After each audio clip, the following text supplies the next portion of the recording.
Hello everyone, hoping everyone is having a good one. If you are new here, end up enjoying today's content, all I can ask you to do is hit that like button and red subscribe button as well. You can also follow me on all social medias at BladeMiss, and we're going to be doing the top 3 team affinity rewards, and I'll add an extra bonus of telling you guys the top team affinity reward per division. So we're going to start off with the Rays. Now, this is my number one due to the simple fact that they have this Ben Zobrist card that can play anywhere in the diamond except for catcher. And when you take him out of second base, in certain positions he actually remains a gold, but in most of them he actually goes to top silver or high end silver, meaning high 70s in terms of fielding. And his reaction is also over a 70, so that's a big, humongous plus in my opinion. Also, you add to the simple fact that he has average speed. He can steal a bag if you get a good jump. And then he's a switch hitter, so he's always going to have the pitcher's weak side. Also, adding to that is the simple fact that his vision, even though it's not great, it should be good enough to translate into Hall of Fame and legend difficulties. Also, looking at his fielding once again, his arm strength is also good enough to basically put him in left, center, and right might be where his arm is not good enough for, but he definitely can play there if needed, and he can replace anybody on your team basically except for your catcher. Next on our list is going to be the New York Mets.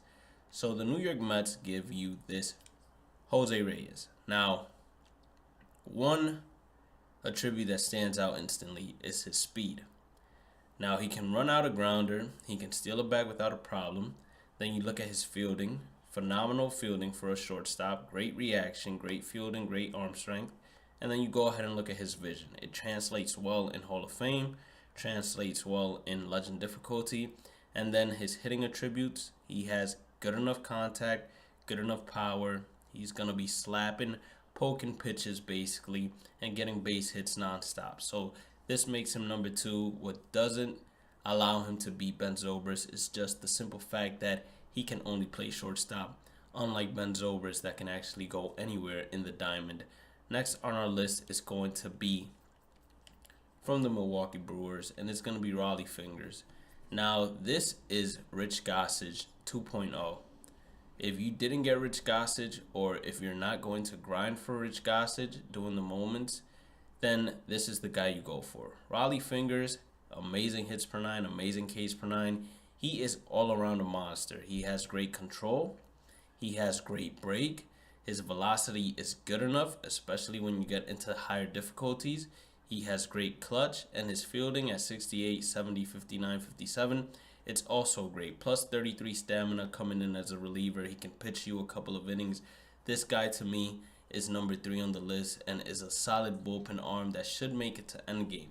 Now, I'm also going to be telling you guys the best team to do per division, just for the simple fact that if you're doing multiple teams in the same division, it's a lot harder to do the exchanges because each team will use up their own players or players within the division. So in the East, it's obviously going to be the Rays.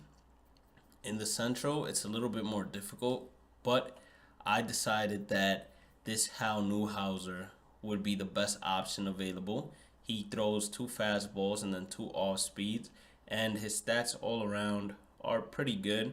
The only downside is his walks per 9, but that's completely fine because he is like the lefty Nolan Ryan. So if you're good with Nolan Ryan, this card should be a stud for you, especially in the higher difficulties of Hall of Fame and Legend, and he's not going to get tired easily. So in order for an opponent to actually beat him down, they're going to have to take a lot of pitches, and some people just aren't that patient.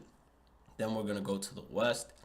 For the West, this one was a little bit harder since there are a lot of good options, but I decided that the Seattle Mariners were the best here. You get Buhner, who is a great power hitter against both sides. The only unfortunate thing about this Jay Buhner is his vision being a 50 does not translate too well into legend, but if you are a stud and you can hit very well, then it's going to definitely work for you in All-Star and Hall of Fame, so you shouldn't even worry about it. Another downside to him, of course, is the 42 speed, but if you stick him in right field, speed is not really required right there. All that's required is good fielding and an arm, and he has both of that. Next on our list is going to be the Mets, which you guys have already seen. that is the best from the NL East. NL Central is going to be the Milwaukee Brewers.